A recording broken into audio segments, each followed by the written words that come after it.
मातृभाषा अर्थात वह भाषा जो हम जन्म के साथ सीखते और बोलते हैं। मेरी माँ की भाषा अर्थात मेरी अपनी भाषा।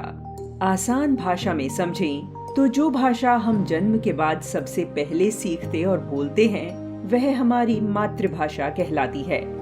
तो फिर सवाल उठता है कि हमारी शिक्षा और व्यवहार में मातृभाषा के स्थान पर अंग्रेजी भाषा कहाँ से स्थापित हो गई? कहीं यह किसी षड्यंत्र का हिस्सा तो नहीं था? 2 शताब्दी पहले भारत में अंग्रेजी भाषा का विकास हुआ।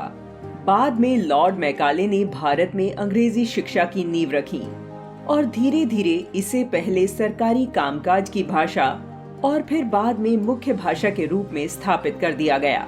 स्कूलों में भी मातृभाषा के स्थान पर अंग्रेजी भाषा को बढ़ावा दिया जाने लगा। इसका दुष्परिणाम यह हुआ कि यह दीमक की तरह हमारी मातृभाषा को खा गई। अंग्रेजों ने तो भारतीयों को उनकी अस्मिता से दूर करने के लिए यह षड्यंत्र रचा था, लेकिन दुर्भाग्य यह रहा कि आजादी मिलने के बाद हमारी अपनी सरकार ने भी उसी षड्यंत्र को आगे बढ़ाया। आजादी से पूर्व और उसके बाद के कालखंड में अंग्रेजी भाषा का ऐसा प्रचार प्रसार किया गया कि अगर आप अंग्रेजी नहीं जानते तो आपका जीवन ही बेकार है। आप योग्य हो, यह आपकी कार्यकुशलता से नहीं, अच्छी अंग्रेजी बोलने से सिद्ध होने लगा।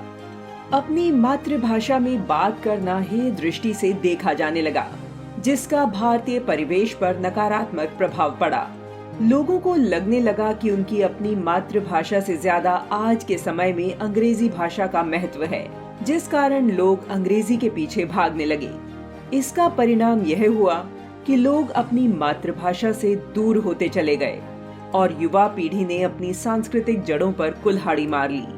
आज भी विश्व इतिहास में कई ऐसे देश हैं जहां उनकी मातृभाषा में ही पढ़ाई होती है और उनका प्रदर्शन भी विदेशी भाषा पर निर्भर देशों से अच्छा है।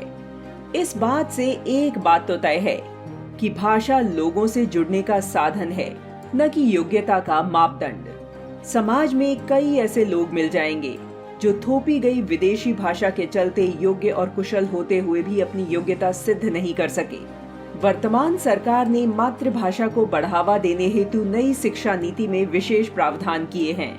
संसदीय राजभाषा समिति की बैठक में तत्कालीन गृह मंत्री अमित शाह ने कहा था कि हिंदी को अंग्रेजी का स्थान लेना होगा।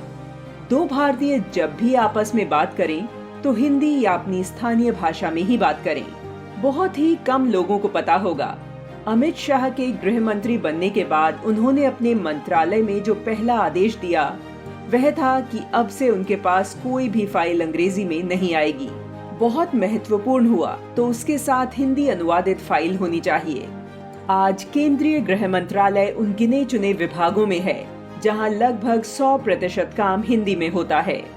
नई शिक्षा नीति का लक्ष्य 2040 तक एक कुशल शिक्षा प्रणाली बनाना है, जिसमें सभी शिक्षार्थियों की सामाजिक आर्थिक पृष्ठभूमि की परवाह किए बिना उच्च गुणवत्ता वाली शिक्षा तक समान पहुंच हो।